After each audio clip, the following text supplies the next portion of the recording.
Sit back, relax, and join William and Lee on their journey through the strange and mysterious world.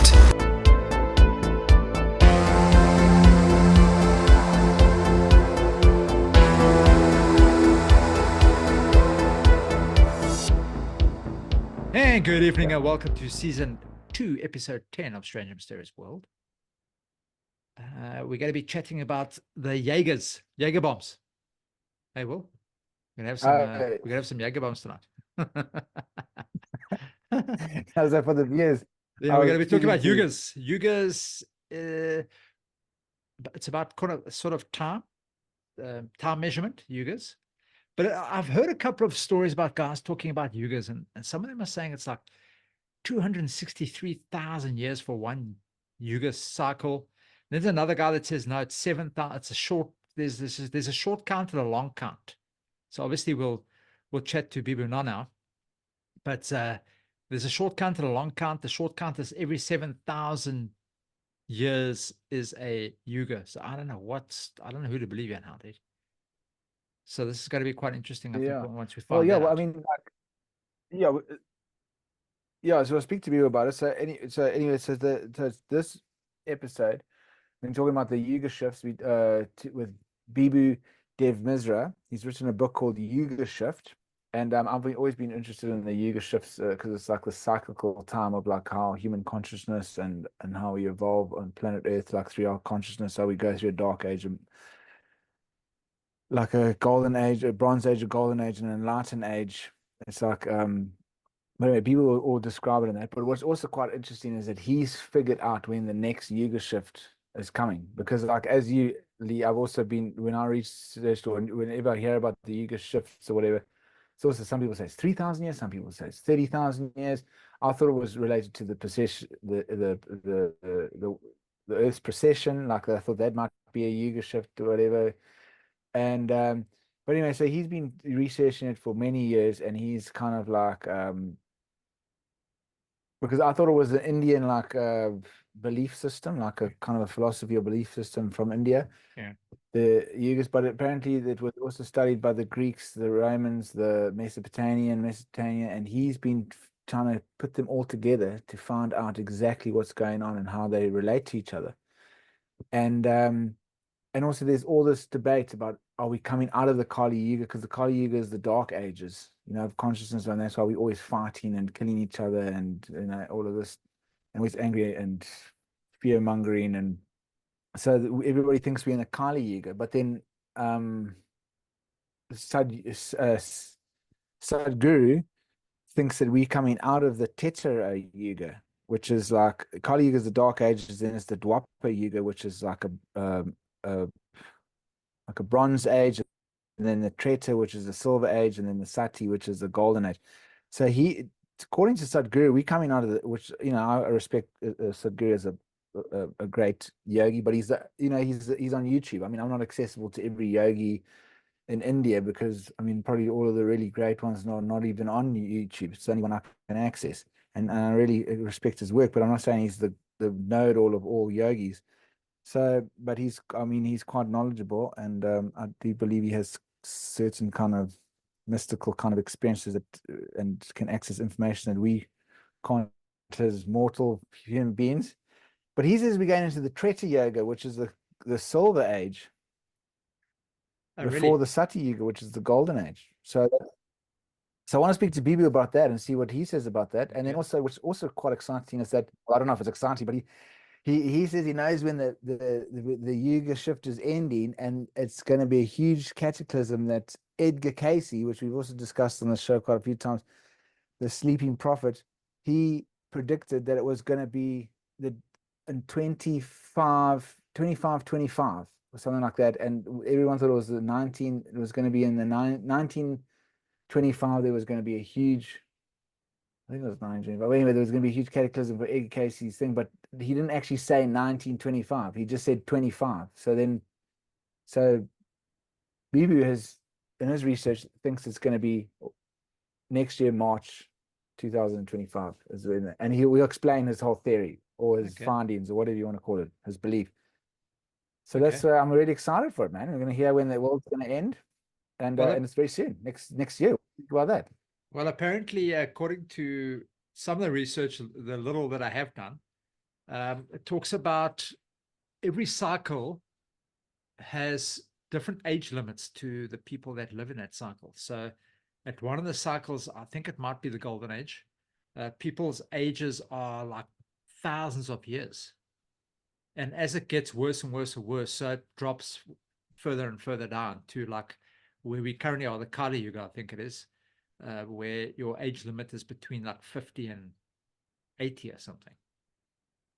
Yes, and that's what he says in his book. He talks about that exactly. That's like, yes, in the Sati Yuga and the Golden Era, and that's also like with when you read the Bible, you see Moses is like 500 years old or whatever, and like everyone is living to like these incredible feats of age, and then it just starts getting worse and worse and worse until we're around. But I'm So assuming yeah, that I'm assuming with the shift, William.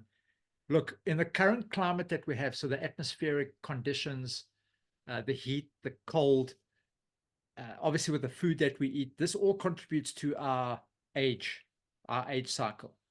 And I think that's kind of why we're all more or less between 50 and 80, like I said a little bit earlier.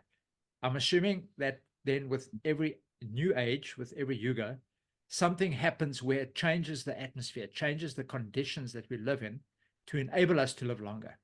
Because it would need to take quite a big cataclysm for us to now live to 1,000 years. That's almost like 10 times the amount of time that we're living now. You know what I mean? So it would have to take some massive cataclysm to change everything as we know it to be able to get to that point. That's kind of where I have a bit of an issue with it, because I wouldn't know how that would happen. It would have to be massive, dude. Yeah, but that's what he says in his book. He says that every shift in the Kali Yuga, there is like some kind of cataclysm.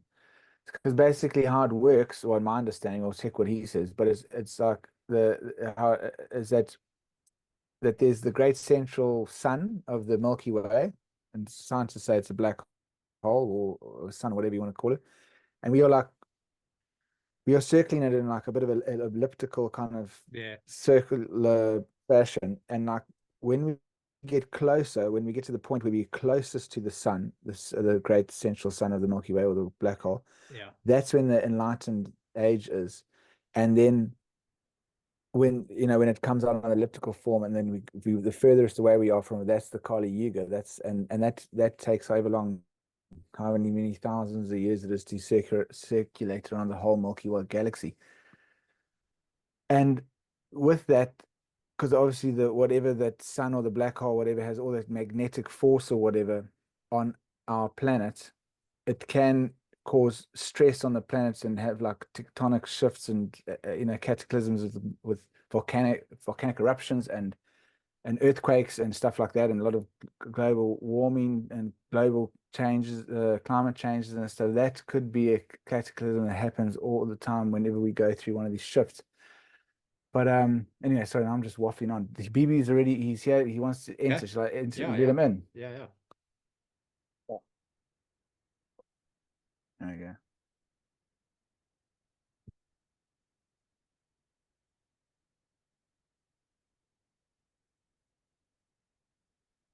Bibhu. Is Bibhu not going on video? No video, man. Jeez, I hope I didn't like No, exit Bibhu's him there. before Bibhu's I even. Hi. Can you see him? No, Bibhu, how's it? There he Wait, is. I'll start my video is off. Just a second. Okay. Yeah, you had the same problem I did. Yeah, can you see me There we now? go. Yeah, that's it. We with you Yes. now. How's it, Bibhu? How's it going? Hello. Good, man. Good. Are you Will? Yes, that's Will. Yes, I'm well. Oh, hi, Will. Yeah. So I've been emailing And with that's you. me Yeah. there. Yeah. I'm Lee. Okay, man. Nice to meet you, Bibhu. Nice to meet you too. Is my audio okay? Yeah, audio is fine. Can hear you loud and clear. All right. Yes. I normally Well, get Bibhu, some thank you. problems.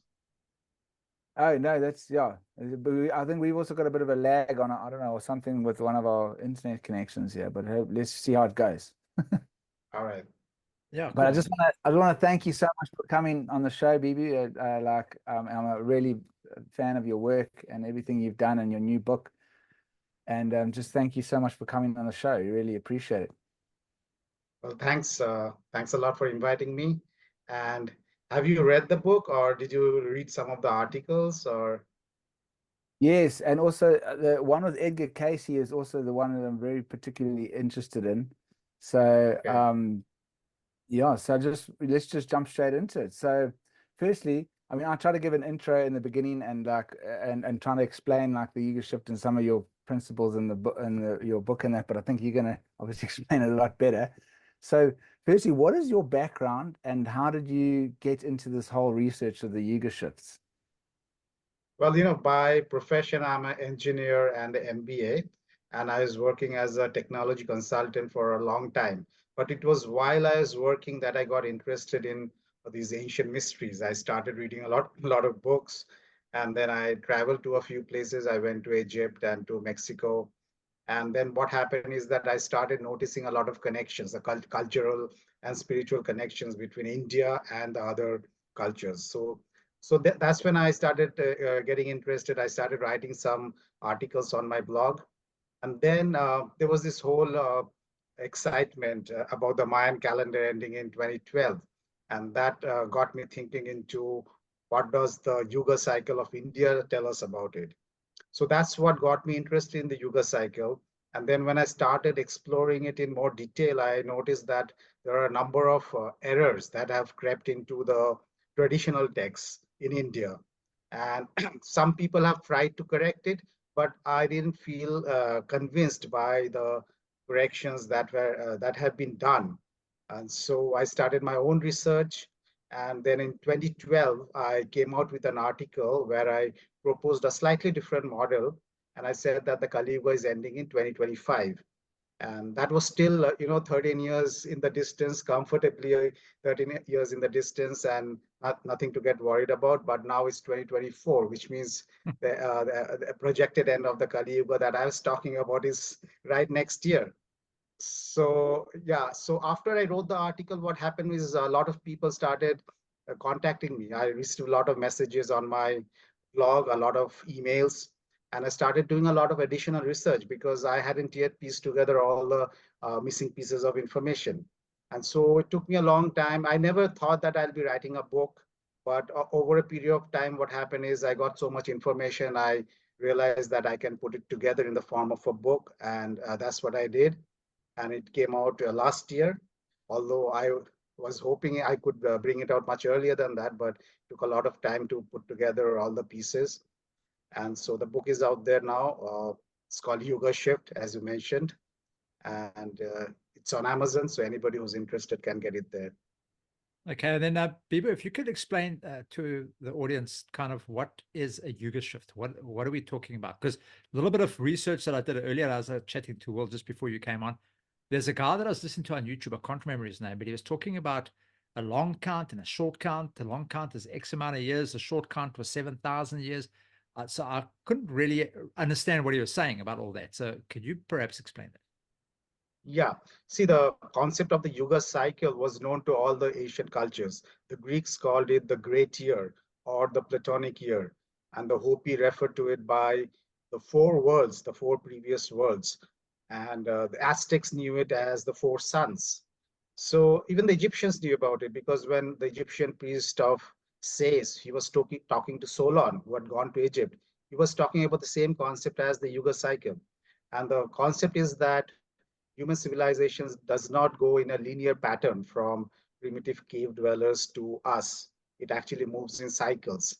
And these cycles are basically dictated by the level of our consciousness. It is not dictated by the level of our material wealth or by our technologies. That's not an indicator. It's dictated by what is the level of consciousness of the people. And that is reflected in the amount of joy and wisdom and peace and harmony that you have in the civilization, and how much you really understand about your connections with the planet Earth, your connections with the rest of the universe, about your purpose. These are the big questions, and the ancients knew the answers to these big questions, which is why they were always in tune with their own inner self and they were in tune with the rest of the cosmos. But we lost that connection as we degraded from the golden age or the Satya Yuga. That's what we call it in Sanskrit. It's the Satya Yuga, and we moved to the Kali Yuga, which is the current age. And in the Greek terminology, this is the Iron Age. And so there was a degradation of consciousness, and that reflected in a lot of evils in our society that we see around us today. All of the greed and the selfishness and the violence and the war. That is the manifestation of this degradation of consciousness. And what also happens is that the environment reflects the state of consciousness back to us. So the environment also became less pure, become less fertile, more catastrophes, more diseases, and so on and so forth.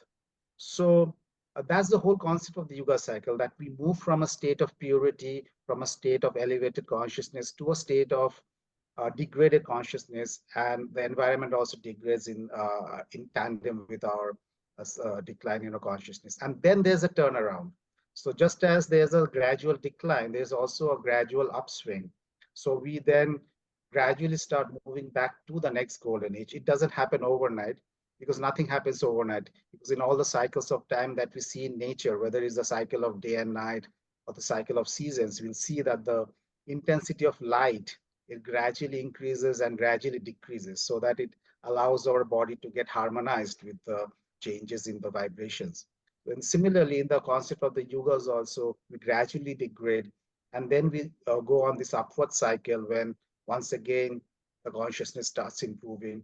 And it's not just human consciousness, it's also our physical structure, our cranial capacities, all of that have declined. And there's a lot of scientific data which shows that we have become smaller over the last 12,000 years of the descending Yuga cycle. Our cranial capacities have declined by nearly 15%. And every anthropologist knows that. But it's a secret that they only talk about between themselves. They don't write any articles in popular magazines or newspapers disclosing this information, because it goes against the traditional Darwinian paradigm. According to that, our cranial capacities have increased by 15% from the Homo erectus to Homo sapiens. And they said that it was because of this increase in our cranial capacities that we invented all the skills of civilization, all the amenities, all the knowledge that we have today. It was because of this 15% increase in cranial capacity over the past 2 million years. And now what they find is that in the last 12,000 years, you've lost exactly the same amount of gray matter that we supposedly acquired in 2 million years of evolution. And they don't have an answer to this, which is why they don't ever talk about it. But you'll find it in every anthropological journal that this is a fact. So this decline is reflected not only in our state of consciousness, it's there in our physical structures, in our cranial capacities, it's also reflected in the environment. It's a very real cycle. And because during the time of the colonial expansion, what happened was people started assuming that we've already reached the pinnacle of civilization, and therefore the linear model is the right one. And the cyclical model, which was followed by all the Asian societies, couldn't be true. So that was overturned at that point of time. And through continuous repetition, that has now become a dogma, a fact. But if you look deeply into the data, you'll find that this fact is not actually supported by scientific data. Okay, so you're mentioning 12,000 years. Is that the period of the Yuga cycle, 12,000 years?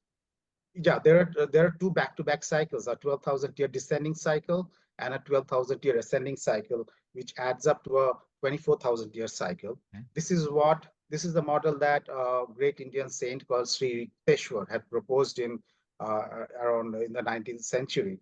And this is also the model that aligns with other models that we have in Greece or other cultures.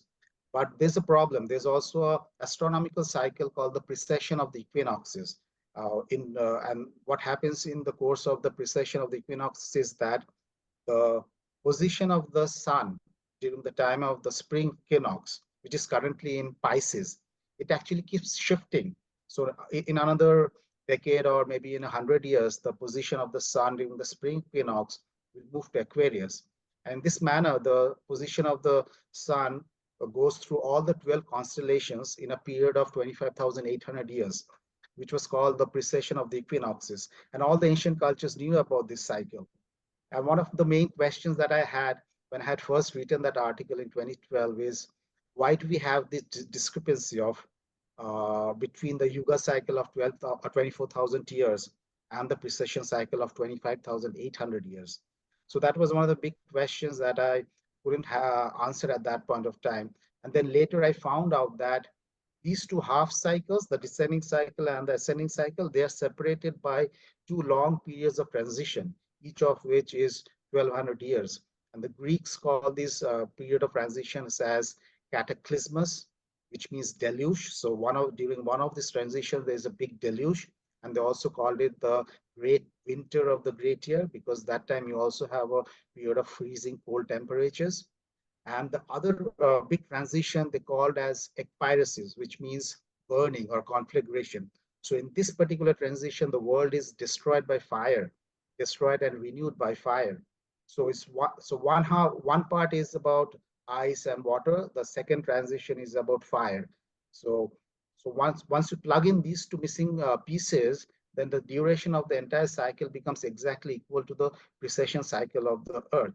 So it's a valid astronomical cycle. It's not something, something somebody invented. It was a cycle known to the ancients and tracked by the ancients.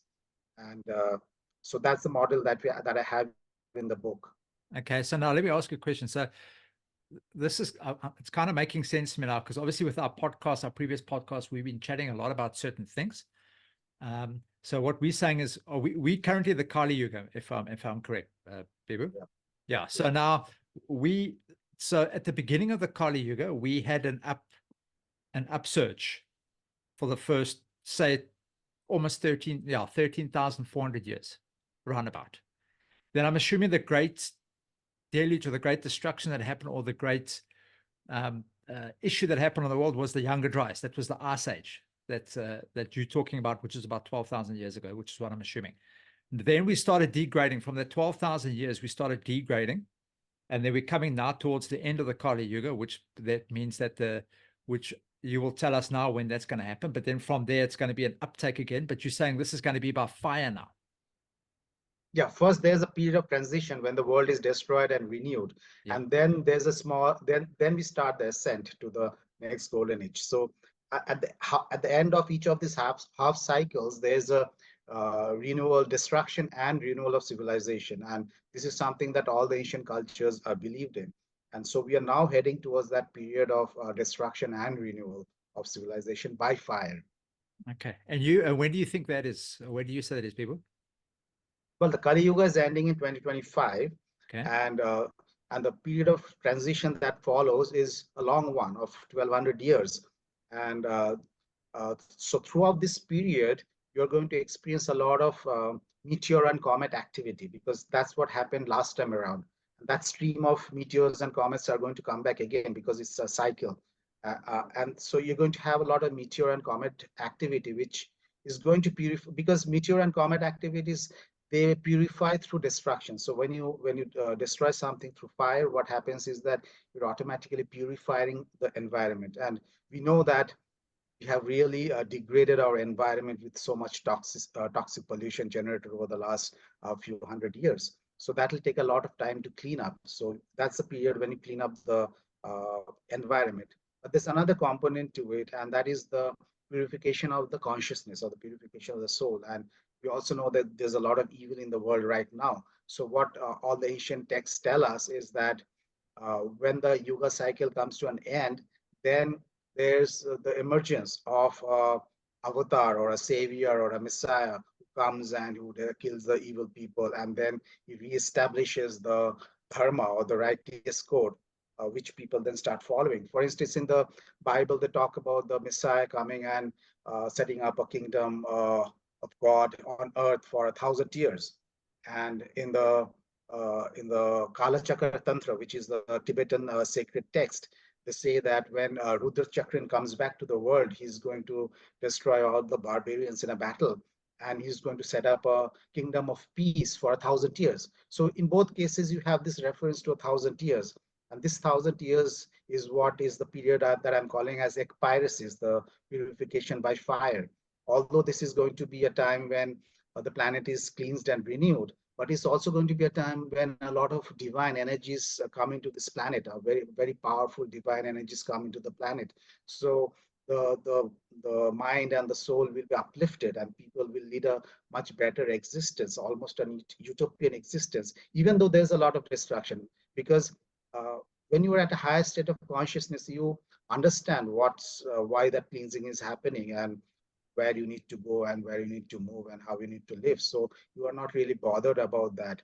What is more important is the state of consciousness at which people live during this period, and that's going to be very elevated because of some very powerful energies that are going to come into this planet in the next 15 years. Okay. And you're saying that's so next year, when next year is the beginning or the end of So this the one and Kali, going into the beginning? yeah, the Kali Yuga ends in March 21st of 2025. Okay. So it's on the spring equinox date that this cycle changes over. So after that, we go into this period of transition.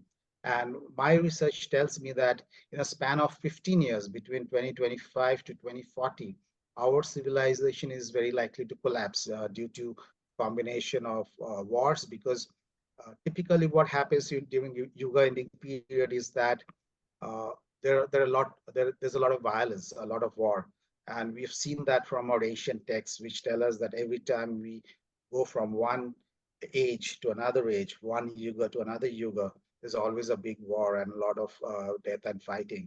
So that is something that we can anticipate going forward, and we can already see the beginnings of that violence already happening in the world today. So that's the first part, and the second part is, see, every time we went from the silver, let's say we started this descending cycle of 12,000 years, that in turn is now broken up into four ages. So you have silver age or Treta Yuga, you have a Dwapara Yuga or the Bronze Age, and then you have two back-to-back Iron Ages or Kali Yuga. The reason why you have two back-to-back is the first part of the Iron Age, there's a decline in both material and spiritual dimensions of our life. But in the second part, which is the part we are in right now, there is an upliftment in the material dimensions of life, but the spiritual dimension still continues to decline until it hits the rock bottom at the end of this particular age. So, which is why right now in the world, you see that there's a big gap between matter and spirit. So, there's a lot of technology, a lot of affluence in many parts of the world. But at the same time, there's also a lot of greed and hatred and meanness in society. So there's this big gap right now in our consciousness, which is going to, and the purpose of this energies that come into the planet during the Yuga ending periods is to dissolve this gap so that our material and the spiritual dimensions of our life are in harmony and they go hand in hand. So what I anticipate is that in after 2025, there's going to be a period of war, and then there's a particular swarm of comets called the Taurid resonance swarm. See, there's this uh, the planet Earth goes around the sun. We run into a lot of meteor streams, right? Throughout the year, we run into a lot of meteor streams, and one of these meteor streams is called the Taurid meteor stream, which is the largest stream of meteors in the inner solar system. And we pass through this swarm in this meteor stream in May and June, and once again in between November and December, because it's like a curve. Any meteor stream is basically a river of debris which is left behind by a comet. So when a comet passes around the sun, it leaves behind this rubble along its path, and that's what constitutes a meteor stream. And the Taurid meteor stream, a lot of astronomers have postulated, was created by a giant comet that came into the inner solar system around 20 to 30,000 years ago, and it started breaking up in stages to create this particular stream. But this parent comet, along with a lot of large comets, child comets, are still there hiding within the core of this stream. And every few thousand years, every 2,500, 3,000 years, we run through the center of this swarm. That's when we get hit by a number of factors, a number of large asteroids and meteors, and they cause a lot of damage. For instance, last time this happened was during the late Bronze Age, when all the Bronze Age civilizations collapsed between 1200 to 800 BC over a period of 400 years. all the Bronze Age civilizations totally collapsed, and then all of these Iron Age civilizations that we are living in right now, that they all started coming up at around the same time, around 700 or 600 BCE, and we don't have any trace left of all the civilizations that existed before that. It happened everywhere, all over the world. And similarly, when the Bronze Age has started around 3600 BC, it started all of a sudden in India and Mesopotamia and Egypt. We all had these Bronze Age civilizations. But what happened to all the Neolithic societies that existed prior to that? They all disappeared between 3600 to 4000 BC. So there's always this reset which takes place approximately 3000 years. There's a reset which takes place. You have a new wave of civilizations with new artistic skills, new religious beliefs, new modes of governance. They come up. So this civil and the ancients knew about it. They said that every 3,000 years is approximately the duration of a yuga, and every time a yuga ends, a new yuga comes up with a new set of beliefs and new set of new dharma or new codes of conduct. So this has been going on, and now that we'll be ending the Kali Yuga, what will happen is that this particular stream, we're again going to pass through this stream in 2032 and 2036, which I believe is likely to be quite catastrophic for us. Okay, so Bibhu, a quick one now. Next year, yes, we know we can see the wars around the globe. It's just becoming, ridiculous. But it sounds like when you talk about destruction of fire, I'm hoping seriously that it's not nuclear war, because that's going to be just total annihilation almost. But then on top of all that, you're going to have the meteors hitting the earth as well, which is going to cause even more devastation. So as much as we're going to have more enlightened people due to the energies coming through, I think it's going to be very, very difficult times for everybody on this planet. So how do we, what do you say to people? You say, right, watch out next year, so 2025, right through for the next 11 years. Okay. For the next 11 years, maybe 15 years it's going to be bad. So what do you say to people to say, look, don't worry, because, look inwards or look here or look there. This will help you. How do we help the people? What do we tell them? Because it's bad news. I mean, for next year. I don't want to hear that. Yeah. I want to hear some good stuff. Look, even if it wasn't the Yuga ending period, it's still bad news, because sometimes the status quo can be more frightening than the change that is on the way. And so yeah, we already see a lot of wars, and that there are rich people who are building these doomsday bunkers everywhere. They're basically pushing us to Armageddon. And what happens when we look back, what seems to happen is that every time these periods of change come up, a lot of people incarnate whose job is to take us to that big war, and you can't really stop it by any kind of reason. So that's one part of it. And how you prepare for a war, I mean, I think that's something people can figure out. You don't live in big cities. You just move to places where nobody would want to bomb. I mean, for instance, the Hopi, the Hopi people, they live in the middle of Arizona, and they say that at the end of this particular world, the fourth world, that's what they say, there's going to be this blue star Kachina, which is going to show up in the skies. And the blue star Kachina is obviously a comet, because a comet has a blue tail, which contains carbon monoxide ions. That's why it looks blue. And they say that this blue star is going to fall with a great crash, which means it's going to hit us. And it says that following that, there's going to be a lot of warfare, and it's going to be a war between matter and spirit, in which spirit is ultimately going to win. And they also say that the people who take shelter in the Hopi lands, they're going to be saved. And that's pretty logical, because who would want to go and bomb Arizona, the middle of the desert in Arizona? Nobody would want that. So obviously, if you're going into a war, the best place is to go somewhere where nobody would want to bomb you. But the second part is more challenging. What if you run through a meteor shower or a swarm of comets? And how do you get saved there? What I'm saying is that this comet swarms, it's not accidental, it's not random. It's all orchestrated. It's a part of a great divine plan, if you will, to reset civilization. So if you are, there are always some people who survive these catastrophes and they act as the seed of the new civilization that emerges in the next cycle. And this has, even in the transition from the Bronze Age to the Iron Age, there were people who survived and carried at least some of the Bronze Age skills into the next cycle, although a lot of it was lost. So even now there are going to be survivors. And so question is, how do you ensure that you don't get it's going to get pretty dark, because if you have a lot of wars and if there's a lot of violence, then it's obviously a very difficult time to live through.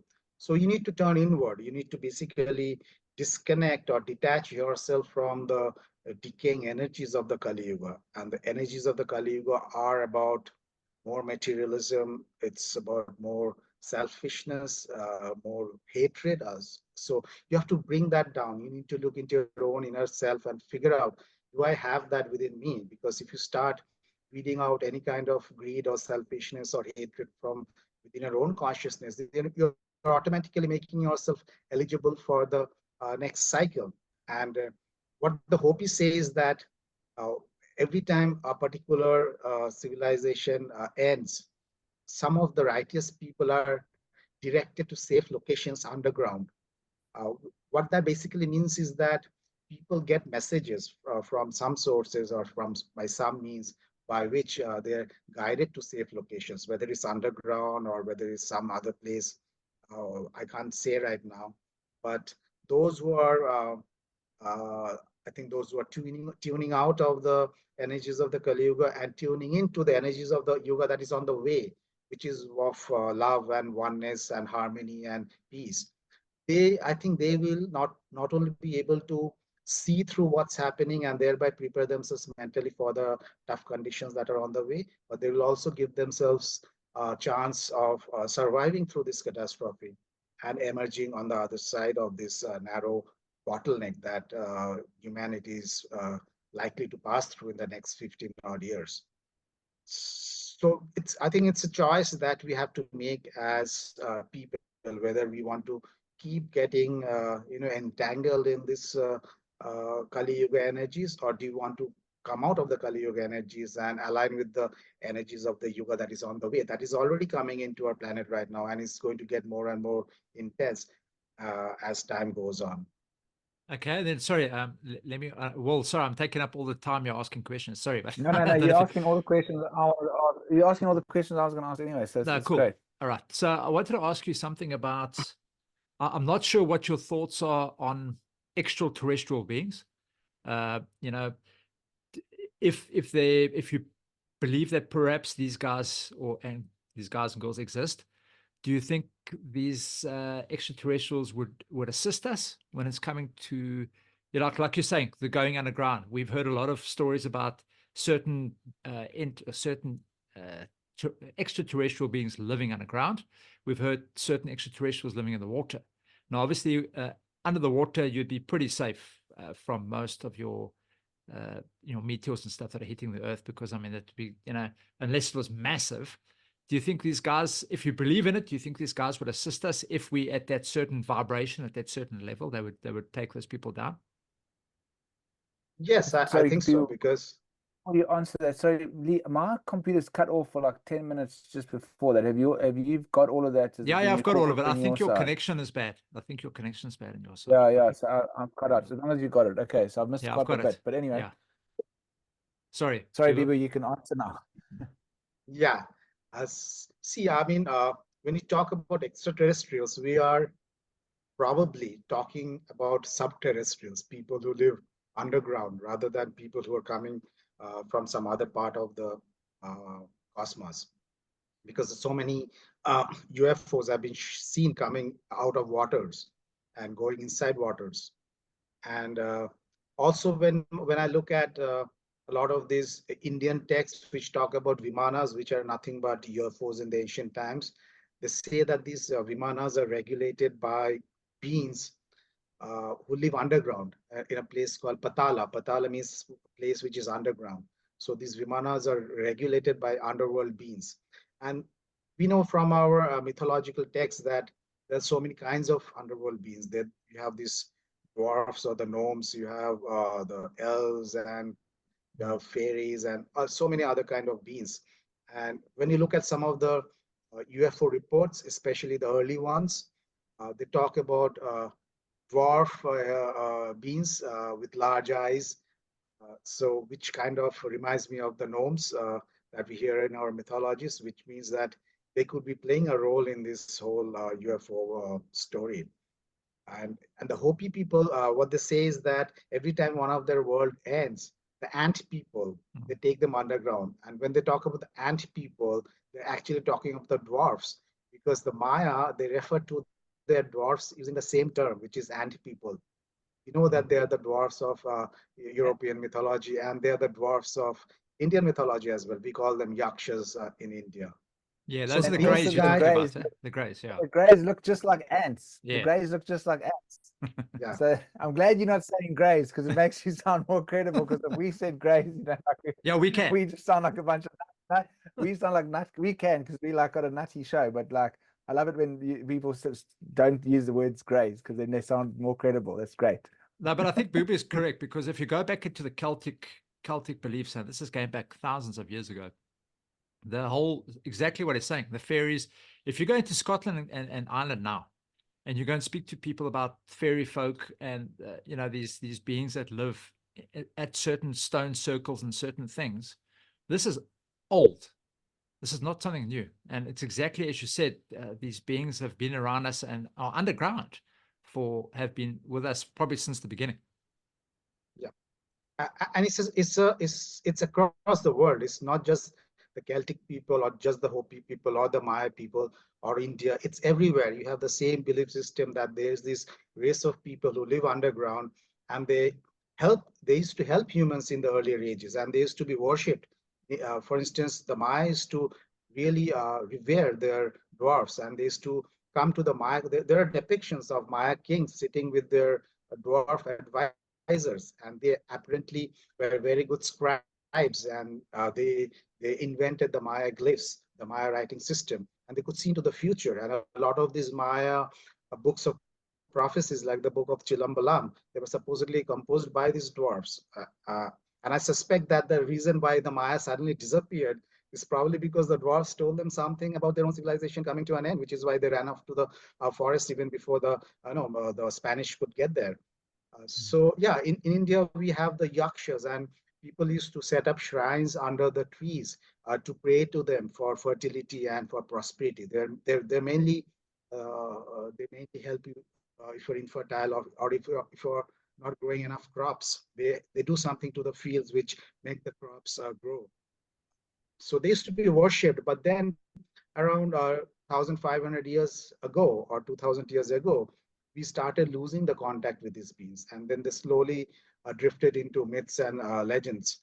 And but now it seems with the increase in UFO sightings and with the increase in sightings of these alien beings, it seems that we are kind of reaching a place where this contact might be reestablished again. But they're pretty reluctant to talk to us, because our consciousness has really degraded over the last 2000 years, and they might be shocked to see what has happened to human civilization over the last 2000 years when they were not here, probably because they were maybe hibernating or something. I don't know. So yeah, they're reluctant to interact with us right now. But yes, regarding your question, I do believe that uh, when this turmoil happens, whether through wars or through climate impacts, these beings are going to play an important role in escorting some people to safety. And that's what they talk about in the Christian text also, right? In the Revelation, they say that the angels are going to come. The angels are nothing but these beings will come and save the people and take them to safe locations. Wow, I must say everything just It's connects. So cool. Everything it's just funny connects. that you mention it, because but with Dolores Cannon, when she does all those hypnotists, when she hypnotizes all the people that have had abduction experiences, they all say that they've been trained to be, well, a lot of them, like they say that they've been shown that they need to be in a place where something mass is going to happen, and they're going to be directing the people where to go, like all these abductees.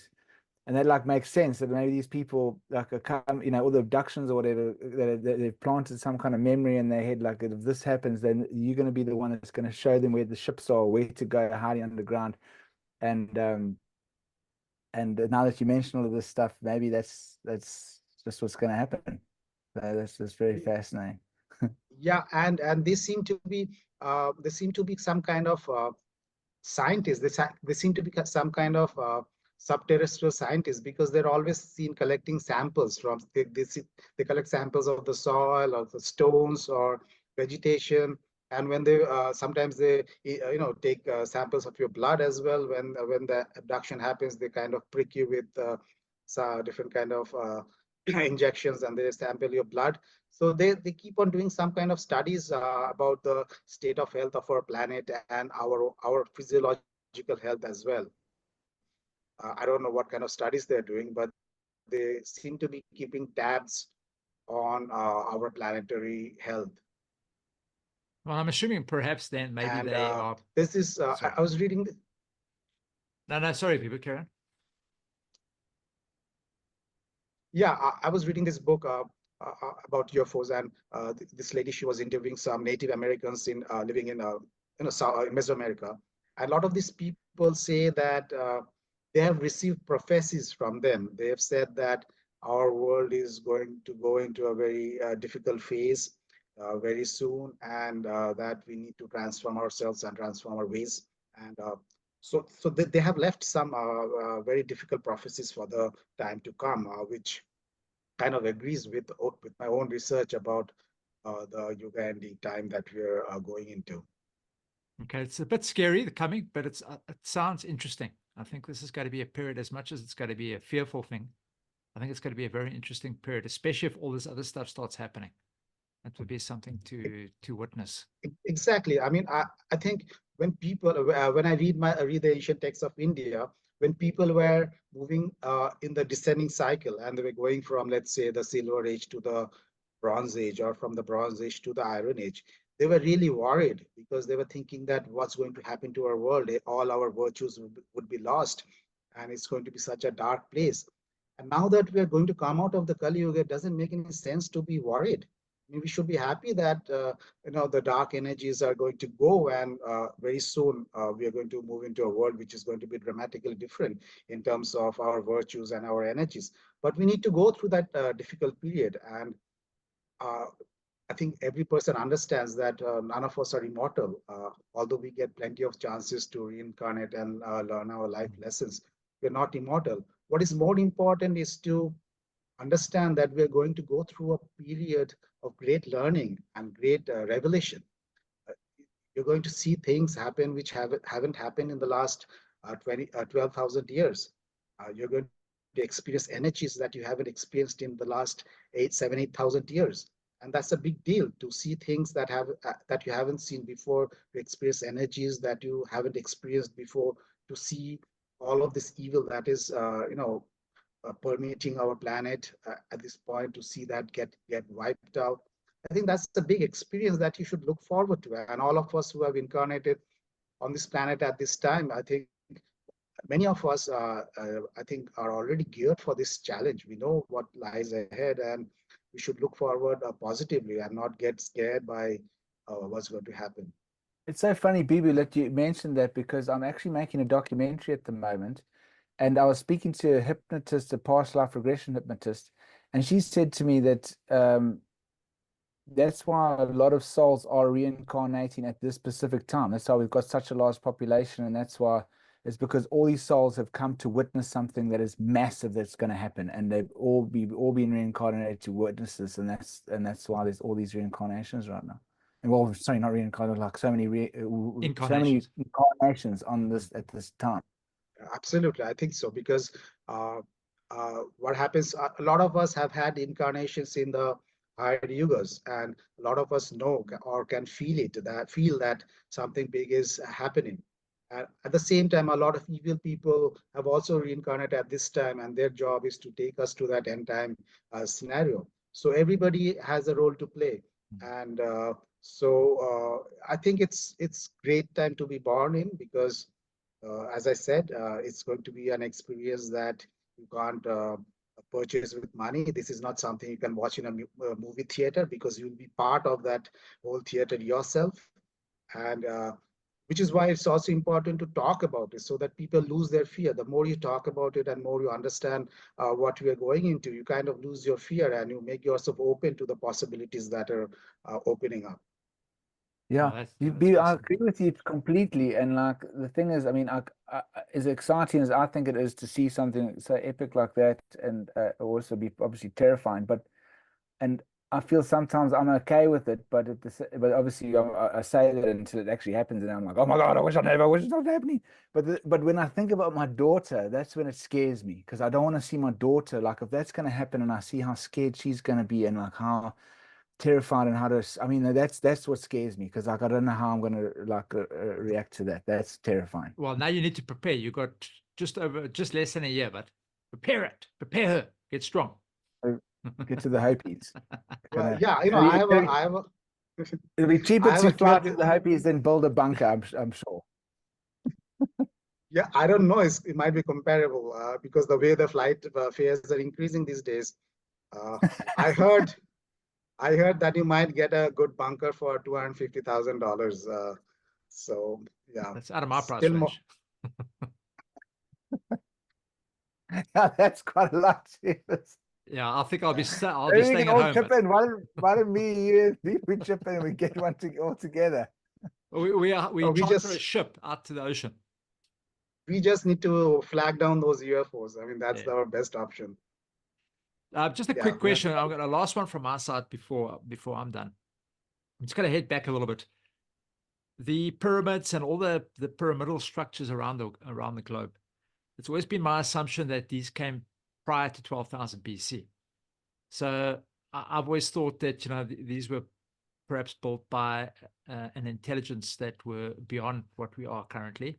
And it kind of makes sense that you're saying we degraded from 12,000 BC, that after the Younger Dryas. So is it your opinion as well that perhaps the pyramids that we see today and all the pyramidal structures around the world are actually prior to 12,000 BC, when we still understood everything about frequencies and all those kind of things? Well, it depends, because the Mayan pyramids are not so old. I mean, the Mayan pyramids were built during the Maya period, which is around 2000 years ago. Mm-hmm. The concept is very old. The concept itself is very old, but all the structures are not so old. And for regarding the pyramids in Egypt, which is what people mainly think about when they're talking about pyramids, or the Great Sphinx. If you read the prophecies of Casey, he says that it was built after the Ice Age was over. And some people from Atlantis, they came to Egypt, and then they built the Sphinx, and they built a temple in front of the Sphinx. And they brought a lot of tablets with them, which had their histories and all their knowledge. They buried it underground. People think that it's under the Sphinx, and they keep on digging up the Sphinx for that. But if you really read the Edgar Casey prophecies closely, you'll find that he was actually talking about the old Sphinx temple that is right in front of the Sphinx. And the Sphinx is basically guarding that temple. And he's done a good job, because till now nobody has dug under the temple to take out those tablets. So the Sphinx has done its purpose. But it's still there. According to Casey, those tablets are still there. So based on that prophecy, and based on the dating that was done by Robert Schoch, he said that the Sphinx must have been built when there was this great African humid period, which was after the end of the Ice Age, till around 4,000 BC, for around 6,000 years. Sahara, there was a lot of rainfall in the Sahara. So I would guess that it was probably built at the beginning of the descending cycle at around 9,600 BC, or around 9,000 BC, after the end of the Younger Dryas period. Okay. Because Robert Schoch said that erosion on the Sphinx was actually, well, he said 15,000 years of erosion. He said that, or older. But he said, I think he was being cautious because he didn't want to sound too crazy. But he said that it must have been built before the African humid phase ended. The humid phase ended at around 4,000 BC, that is 6,000 years ago.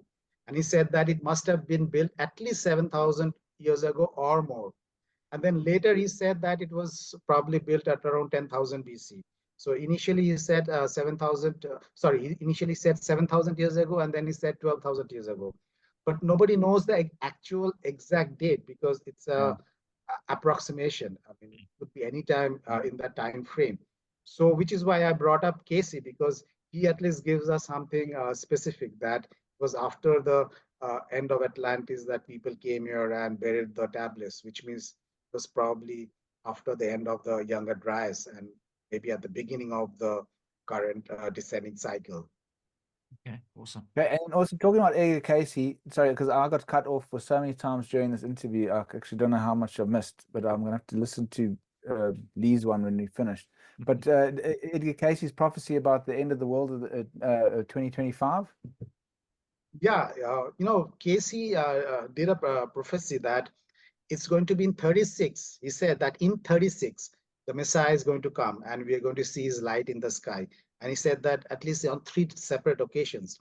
And Casey's readings, they're very consistent, even though they might be spread apart by many years. What he says in, let's say, 2032, he'll back that up in 1932. He'll back that up in 1934 in a separate reading. So it's pretty consistent. And on three separate occasions, he says that the light of the Messiah will be seen in 36. And most of the scholars in the 20th century, they assume that Casey must have been talking about 1936. And they said that, oh, he must have got that wrong because 1936 went by and nothing really happened. What I'm saying in my book is that he probably meant 2036 and not 1936. Never said 1936. He just said 36. And he probably meant the 36th year of the new century.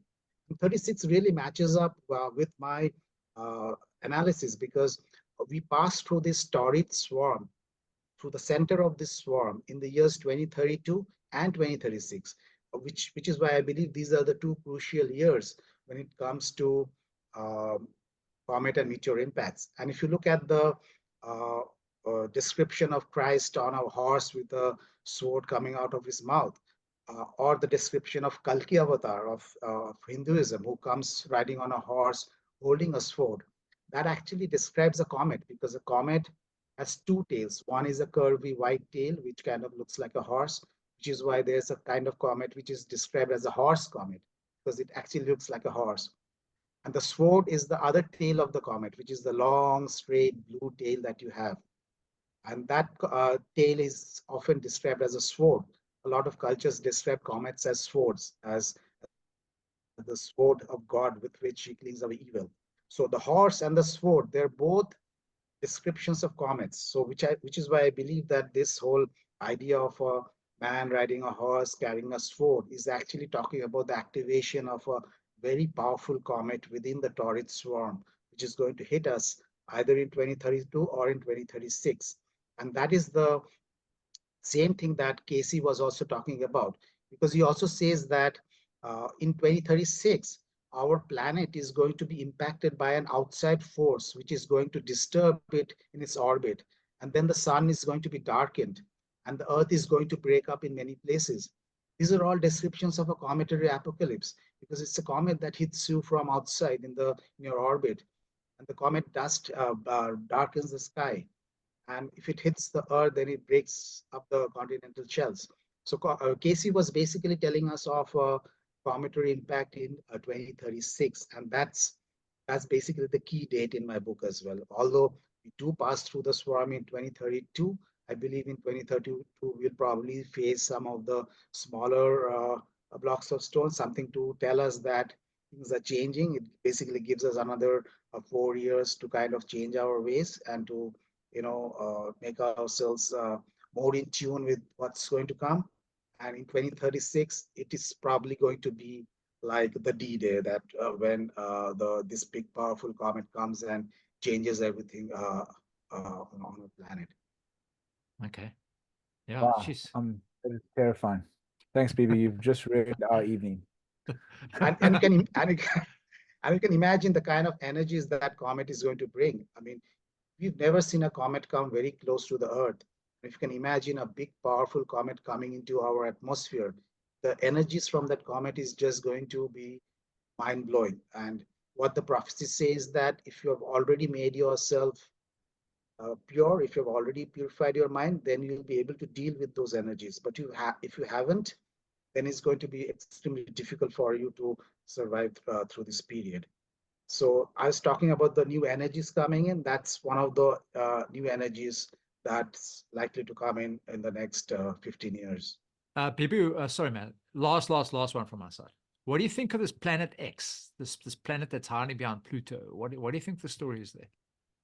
Well, planetics is basically comes from Sitchin's analysis of the Mesopotamian text, right? He talks about Nibiru, which supposedly comes in every 3,600 odd years, and that is what basically gave rise to this whole concept of Planet X.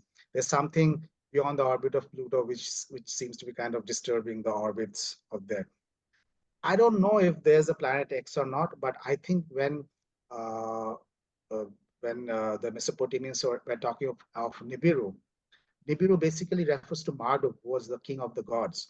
And I believe that Nibiru itself refers to this comet that I'm talking about in the Taurus swarm. It's the activation of this comet, which happens periodically every 2,700 to 3,000 years, is what the Mesopotamians were also talking about. And this is what every text that I have looked at seems to be talking about. They're telling us about this big, powerful comet which comes about, cleanses the earth. And comets also bring in water. Comets, scientists say that they have a frozen nucleus, which is how they bring in water. And what I've also found out is that if a comet passes through our atmosphere, it's going to cause rainfall because it gives off a lot of water vapor and dust. That dust can act as a nucleating agent around which the water vapor can condense and cause rainfall. So comets not only destroy, they also bring us water, which is the elixir of life. And according to scientists such as Fred Hoyle and Chandra Wickramasinghe, comets also seed the planet with new DNA and RNA molecules. Comets are the carriers of life across the universe. And it's a theory that is called cometary panspermia. What they say is that there's life distributed across the universe. Comets, when they go across to other star systems, they bring that DNA, they seed the Earth with DNA, and they bring up new forms of life. And in my book, I said that this basically reminds me of what birds do on our planet. Birds, they carry basically the seeds, they disperse the seeds over long distances, and they help the vegetation to grow. And that is something that comets seem to be doing on a macrocosmic scale, just to scatter the seeds of life across the universe. So they're like cosmic birds. They're doing what birds are doing on our planet.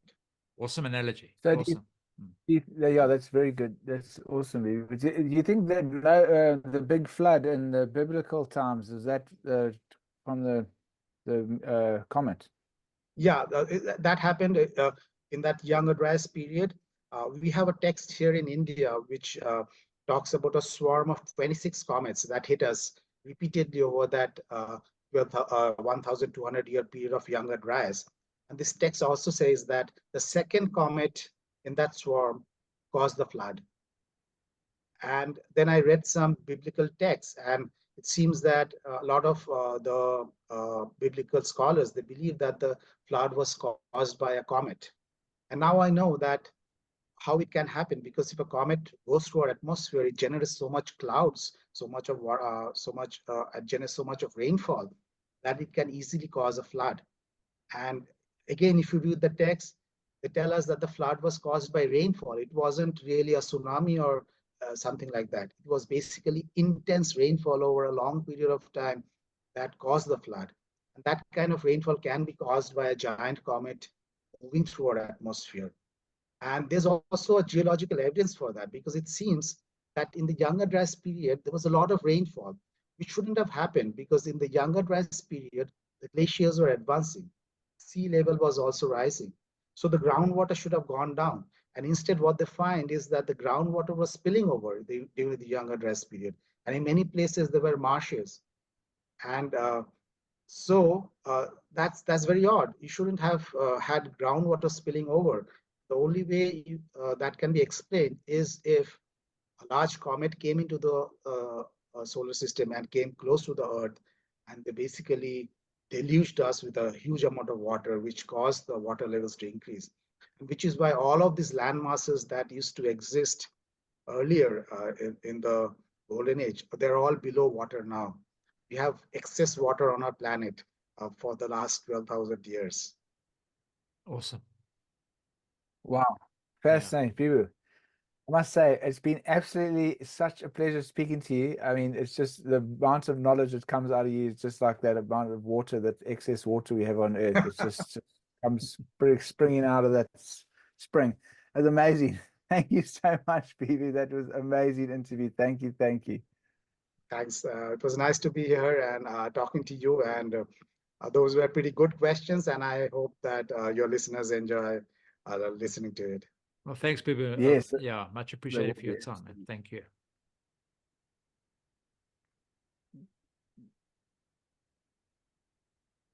So, Bibhu, sorry, we've just stopped the we're not going to put this in the thing, but I'm actually making a documentary about the end of the day, end of the world, and I would actually love to interview you for the documentary. If you, I mean, you don't have to. I'm putting you on the spot here, so you don't have to say yes now. But I would love to. We can communicate a bit more with emails or whatever. But I would love to get someone there, a cameraman or something in India there, to film you. And I mean, because I won't be able to come and fly out there, but like to, because I'd love to put some of this in the documentary. I mean, it's incredible. Why can't Sure, you go I to mean, India, Will?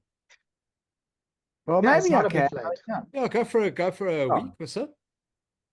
yeah, no, that's Yeah. okay. No, If yeah, you want to, I'll, if you want to visit some of the places, maybe I can tag along. Yeah, because I don't know how far up you are, but great. there's certain places that I still need to get to India. I want to go and see those, that